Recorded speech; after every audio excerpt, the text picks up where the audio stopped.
cette conférence de presse d'après-match avec le coach Aliou Cissé. Mes félicitations, coach, pour cette victoire du Sénégal sur le Soudan du Sud. Alors, on va distribuer la parole. Qui va la prendre? Première question? Oui. Salam, coach. Salam. Le micro, s'il vous plaît. Où est le micro? Le micro était là. Ouais, s'il te plaît. Didier, le micro est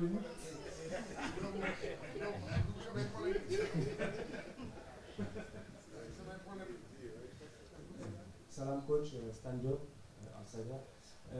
une question. Aujourd'hui, on a gagné 4-0. Normalement, on devrait être heureux parce que d'habitude, on a pas mal de problèmes au niveau de la finition. En fait, on arrive à se créer des occasions, mais les garçons ils finissent un peu mal. Aujourd'hui, on gagne 4-0, mais on n'est quand même pas satisfait parce qu'on se dit que quand on voit ce qui se fait un tout petit peu durant ces éliminatoires-là, les grosses équipes, si on met entre guillemets les grosses équipes, quand ils ont joué certaines petites, elles ont réussi à mettre des quotas de buts un peu plus élevés.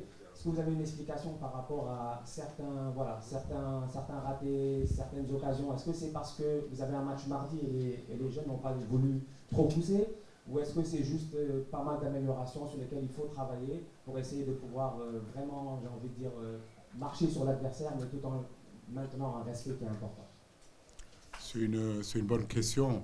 L'efficacité, bien sûr que ça nous a un peu manqué dans ce match-là, quand on regarde le nombre d'occasions qu'on s'est créé. Mais je suis plutôt dans la deuxième option que tu parles. Ce n'est pas un manque de motivation. C'est surtout des combinaisons qu'il faut continuer encore à travailler. C'est vrai que face à ce bloc-là qui était pratiquement dans leurs 18 mètres, ils nous avaient fermé l'intérieur du jeu. Il fallait qu'on contourne. Ismaël Jacob a apporté beaucoup de centres, mais souvent l'adversaire les a déviés. De l'autre côté, avec Crépin, il a apporté aussi des centres. Mais bon, l'adversaire a toujours un pied ou bien une jambe pour enlever le ballon. C'est ce que je disais. Dans ces zones-là, on peut dire que le centre n'est pas bon, mais quels sont les mouvements à l'intérieur? Il faut un peu plus de sacrifice. Un qui va au premier poteau, l'autre qui va au deuxième poteau. En réalité, avoir un peu plus de mouvement pour que le centreur puisse trouver le receveur dans des meilleures conditions. Nous allons continuer à travailler. Le plus difficile dans le football, c'est de se procurer des occasions. Et ces derniers temps, on se procure effectivement beaucoup d'occasions par rapport au nombre de buts que nous marquons. À côté de ça, je suis très satisfait parce que c'est important, comme je le dis, de ces débuts des éliminatoires de gagner. Et on l'a fait. Ça nous donne plus de confiance et ça nous permet, si vous voulez, de bien préparer ce match-là contre le Togo, qui sera un adversaire supérieur au Soudan. Et j'espère que là-bas, on trouvera cette efficacité qui nous a manqué. Mais 4 buts, c'est pas mal, même si on peut marquer plus. Et les 3 points sont là. Je crois que je suis satisfait des 3 points. Et aussi, par moment, le contenu n'a pas été mal aussi dans ce match-là. Merci. Au suivant.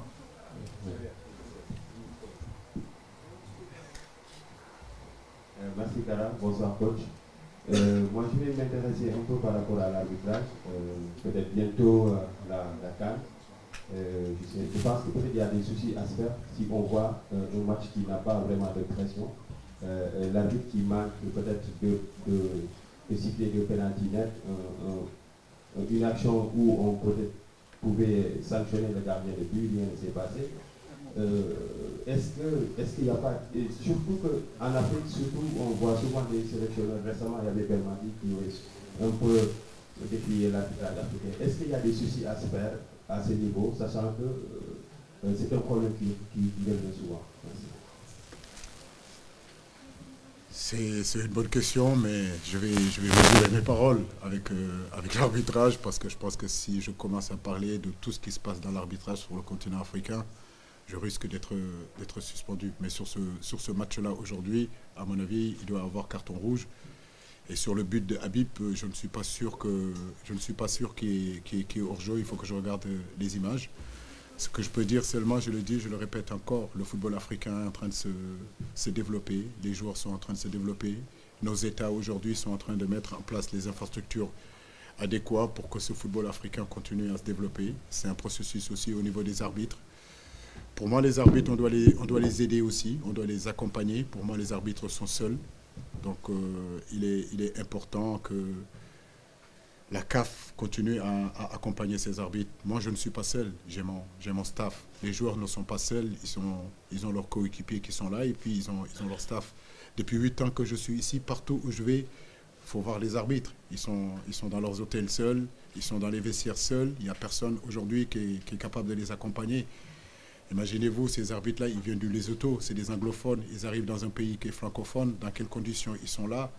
Donc tout ça, ça doit faire partie en fait de la réflexion de la CAF et la réflexion qui fera qu'à un moment donné, le niveau du jeu va s'améliorer. On ne peut pas jouer au football sans arbitre. Les arbitres font partie de nous, nous on fait partie d'eux.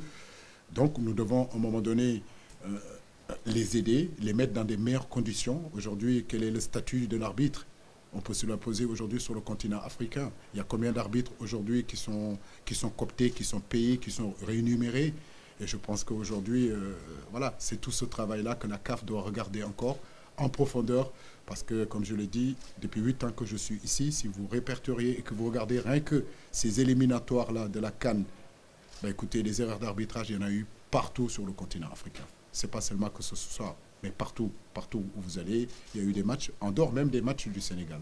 Donc oui, si on veut un football qui va de l'avant, oui, on va demander aux joueurs d'être au niveau, on va demander aux entraîneurs d'être au niveau, on va demander aussi au pays de mettre les infrastructures adéquates pour qu'on puisse jouer au football, mais il est temps de continuer à accompagner encore les arbitres.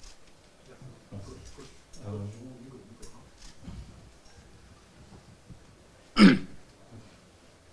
bon? Ok, au suivant. Merci Kara. Bonsoir coach, toutes nos félicitations. Merci. Depuis le match contre le Cameroun en Lens, on a vu que maintenant l'équipe joue sur différentes organisations. On nous a vu sur du 3-3 à Lens. Aujourd'hui, en première période, on nous a vu avec jouer sur du 4-3-3 classique. En deuxième, on a vu même un 4-4-2 losange évolutif. Est-ce que vous êtes en train d'être de pied ferme dans la canne, de cacher réellement votre schéma organisation? Qu'en est-il de cette organisation qui bouge, qui change de match à autre? Merci. C'est notre progression. C'est notre progression. Aujourd'hui, il est important non seulement de gagner, mais surtout de bien jouer. C'est vrai qu'il y a une nouvelle philosophie qui est en train de se mettre en place. Depuis le match du Brésil, même le match contre le Bénin, on arrive sur le plan tactique, si vous voulez, à changer notre style. Voilà, parfois, on peut jouer avec trois défenseurs. Parfois, on est capable de jouer avec un numéro 10, comme on l'a fait aujourd'hui, à l'image d'Iliman, qui a été en dessous de Sadio et d'Habib. Je pense que c'est très intéressant de partir à cette CAN-là en ayant 2 ou 3 systèmes de jeu qui nous permettra, si vous voulez, que l'adversaire aura de moins en moins la possibilité de nous lire.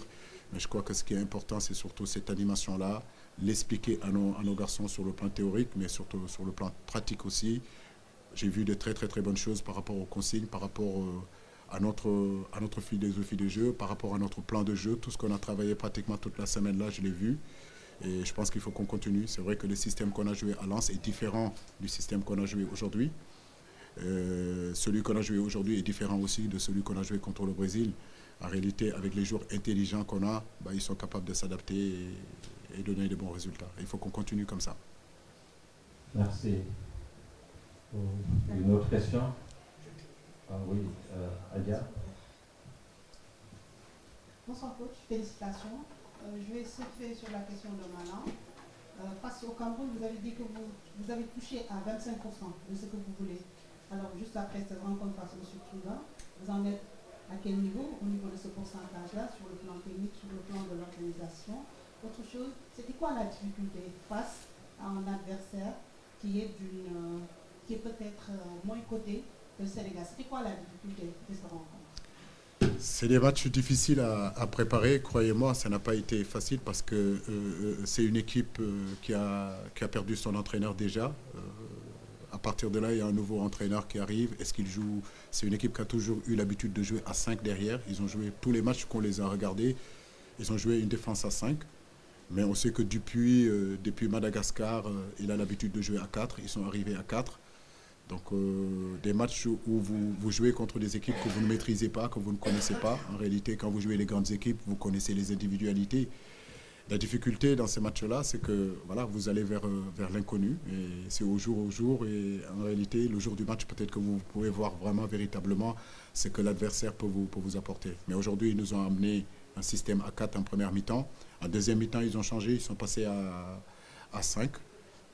Mais je pense que dans la globalité du match, ça a été plutôt un match assez maîtrisé. Donc maintenant, sur l'évolution des systèmes, oui, nous sommes en train de monter en puissance. Chaque fois qu'il y a un changement, il faut l'expliquer. On passe du temps, beaucoup de temps avec les joueurs, collectivement avec des vidéos, mais on passe aussi du temps individuellement pour leur expliquer leur position et de ce qu'on attend d'eux. Mais je crois qu'ils adhèrent et à un moment donné, ce qui est important pour un entraîneur, c'est que tes joueurs adhèrent, comprennent ce que tu fais et surtout qu'ils essayent de l'appliquer du mieux qu'ils puissent le faire. Et ils sont en train de le faire. C'est quelque chose de nouveau, mais nous développons de mieux en mieux. Merci, nous prenons la toute dernière question.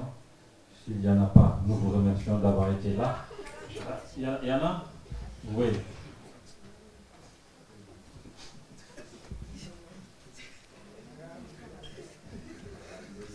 Bonsoir coach.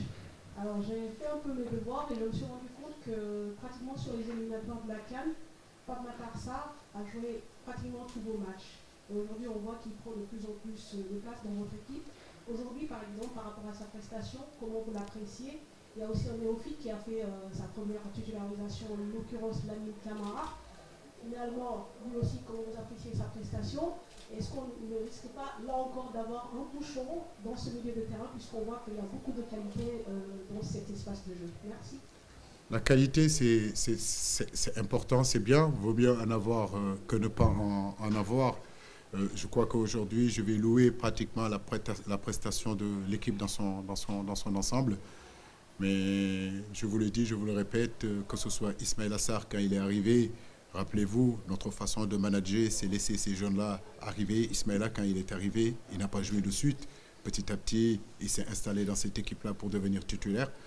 Un garçon comme Pape, ça fait quand même depuis un bon bout de temps qu'il est là. Le débat a été autour, pourquoi on ne le titularise pas.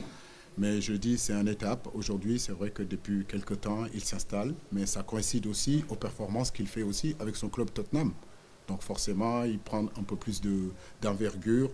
Physiquement, il est en train de s'étoffer. C'est un garçon qui a énormément de qualité. Nous comptons sur lui. Lamine Camara, c'est la même chose aussi. C'est un garçon qui est pétri de talent. Comme je le dis, aujourd'hui, on a voulu le mettre. On l'a vu. Il est capable de faire de très bonnes choses. Il a marqué un but. On les encourage à continuer à avoir surtout la tête sur les épaules, ne pas s'enflammer, parce que le football, ça va très vite. Aujourd'hui, ils sont là. Tout se passe bien pour eux. Ce n'est pas pour autant qu'ils doivent s'enflammer. Mais garder vraiment la tête sur les épaules et continuer à travailler. C'est des pédigrés sûrs. C'est une valeur sûre de notre équipe nationale. Nous, c'est à nous justement de les accompagner et ne pas leur mettre trop la pression comme leurs aînés. On leur a mis la pression pendant des années et des années. Merci coach et merci également à vous. Merci beaucoup.